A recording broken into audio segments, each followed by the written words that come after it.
नमस्कार, मैं शंभू शिखर आपका स्वागत करता हूं। चार मुक्तक चिपक के आने के चिपक के मुक्तक चार रट पट सट। ए आतंकवाद, खौफ दहशत, चल हट। आज पूरे देश में, पूरी दुनिया में आतंकवाद का माहौल है और चिपक के चार मुक्तक में जो मुक्तक मैं आपको सुनाने जा रहा हूं वो दरअसल इजराइल और फिलिस्तीन जहां पर आपस में बमबारी चल रही है उनसे मैं कहना चाहता हूं कि उड़ता है जो हवा में वो कालीन मिटेगा, रह जाएगा चिराग अलादीन मिटेगा। बारूद के गोलों से फकत लोग मरेंगे, इजराइल मिटेगा न फिलिस्तीन मिटेगा।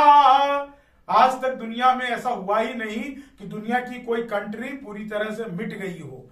मानवता ही मिटी है हर बार, लोग ही मारे गए हैं हर बार, लहू का ही सौदा हुआ है हर बार। बारूदों के दम पर मानवता का विकास नहीं किया जा सकता। गोलियों से सींचकर मनुष्यता नहीं अपनाई जा सकती। इसलिए मैं कहना चाहता हूं कि अपने आप को इन सब चीजों से दूर रखिए और दोनों देश शांति की तरफ आगे बढ़े। लेकिन साहब, शांति तो होती रहेगी। हमारे देश में जो कमाल होता है वो दुनिया में कहीं नहीं होता। जैसे ही किसी नेताजी को कोई बीमारी हो जाती है, कोरोना हो जाता है या कुछ और हो जाता है, तो फिर वो तुरंत से अस्पताल में रहने के लिए कहते हैं कि हम जेल में नहीं अस्पताल में रहेंगे। कई तो बहाने बनाते हैं, हार्ट अटैक हो गया, कि बंदर की जीभ को कभी अदरक नहीं भाती, भाता है जब पहाड़ तो खंदक नहीं भाती। करते हैं अस्पताल में रहने की सियासत, नेता को कभी जेल की बैरक नहीं भाती, नेता को कभी जेल की बैरक नहीं भाती।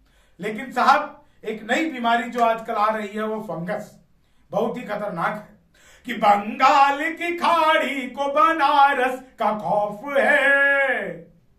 अब मच देखिए, कविता तो पहली लाइन में ही हो गई, सिंबॉलिक बात है कि बंगाल की खाड़ी को बनारस का खौफ है, सब मछलियों की आंख में सारस का खौफ है। हटता ही नहीं है हटाए खौफ का बादल, कोविड का थमा अब तो है फंगस का खौफ है, कोविड का थमा अब हमें फंगस का खौफ है।